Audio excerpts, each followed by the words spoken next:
What's going on, people? Have y'all heard that woman on the internet? It's a black woman saying that, or implicating that white men treat black women better than black men treat black women. Giving the comparison, saying that, for example, a white man takes care of his kids, a black man abandons the baby mother or the wife. The white man will fix your tire versus a black man telling you to get your tire fixed. The white man will take you out to dinner versus a black man inviting himself over to your house for dinner. And the list of BS goes on and on. What I can say from a man's perspective who's dating black women almost exclusively. I've been married twice. I've been engaged 4 times. I've been proposed to twice. And what I can say from my experience, I dated a couple hundred women throughout my life. And what I can say, it's all about your choices and who you choose to date. A person will show you who they are within the first week of conversation. If a man is intentional on dating you, he will.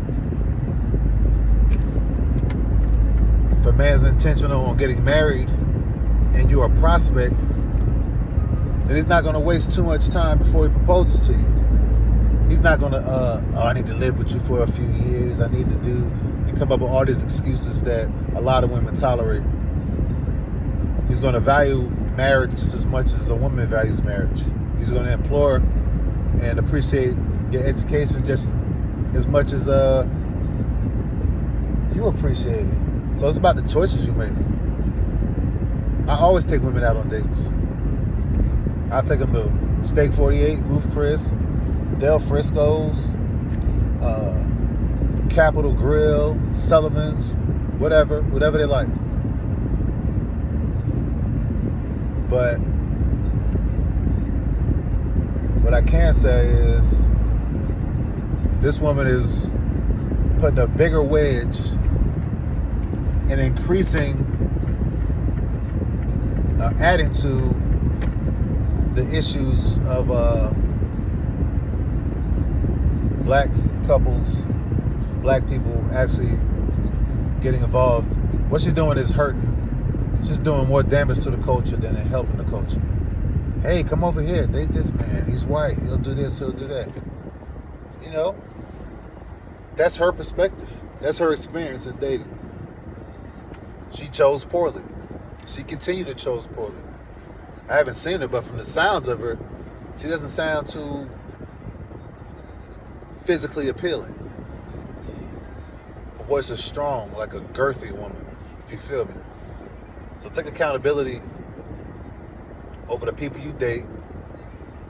If they don't suit your needs, if they're not acting accordingly, you can't change a person. They're going to have to want to do it themselves. You know? Sometimes it's not the person. It might be you. It might be you. You're dating a woman. A man knows from the beginning if he wants to be with this woman long term. Within a few days of talking to her. Okay, I'm going to put forth effort here. I'm going to do this here. And if she's talking a certain way, he's going to be like, all right, she got a nice body. I'm going to just put her on the team and smash her from time to time and when I can. You know, give her just enough to not complain, but just enough to stay around. You know, but if he wants to be with you, he's going to take you on trips. He's going to do the same thing that white men do. So, women, y'all need to be more selective and have more discernment in the men you choose. Because ultimately, if you're in a poor relationship, it's because you allowed it. You allowed it to continue. Whether you know, he does this right, but he doesn't do these 5 things. If the bad outweighs the good, then you might want to move on and find somebody else. You know, you shouldn't get into a relationship with a person It's not Build-A-Bear. You're not going to be able to pick and choose and build a man to your liking. You think you can. Oh, if I only did this, he'll be able to do this. If I tolerate this, then he'll give me this. Stop doing that shit. Especially grown women. Now, if you're in college or something like that and you see the potential and you see where somebody's going in their life as far as their direction and their educational aspirations, and that's one thing. But if you're dating in your, let's say your 30s or your late 20s on up, you need to accept the person for who they are now in regards to where you think they may go. Because your perspective on how that person may live his life or how he may change and grow accustomed to what you want, you're going to put yourself in a bad situation. You're going to put yourself in a situation where you have kids with this person. And he might not be a good father. He might not be nurturing. He might not be, attentive enough. He might not be ready. So you need to take more accountability in the men you choose instead of come up with a whole dissertation on why you should date a white man versus dating a black man. It's about who you chose. That's like Tina Turner and Ike Turner. She chose poorly. Then she got with a man who treated her well that happened to be white, and things worked out. It's about who you choose. Ike was whooping her ass long before he married her. You know what I'm saying? He showed signs of being and the desires of being with multiple women. She stayed. She wasn't trapped. She may have felt trapped. Y'all saw the movie. Thought she could do things different. If only she did this. If only she did that, he wouldn't get mad. If only I did this, he wouldn't say this. And people out here really living like that right now. They may not be in a physically abusive relationship. They may be in an emotional or financial abusive relationship.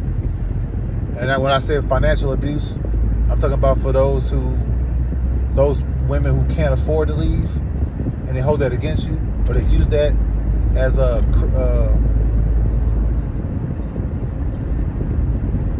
a way to manipulate you to keep you in your place. So everything she said is based on her experience. It's bullshit. She pushing that narrative across the spectrum, across the internet. She's perpetuating stereotypes. Shit. My first wife was a stay-at-home wife. Took care of her, and she had kids. I took care of them. Things didn't work out. They didn't work out. I honor my vows. She did. What you want me to do? The Bible advocates divorce as they do marriage. It says in the book of Matthew, if you find your wife to be unclean, you can divorce her. It has no correlation on how I treated her or how I'm going to treat future women. So it's the difference between being a good man and a nice guy. I'm a good man. I'm not nice. I'm not going to tolerate BS. You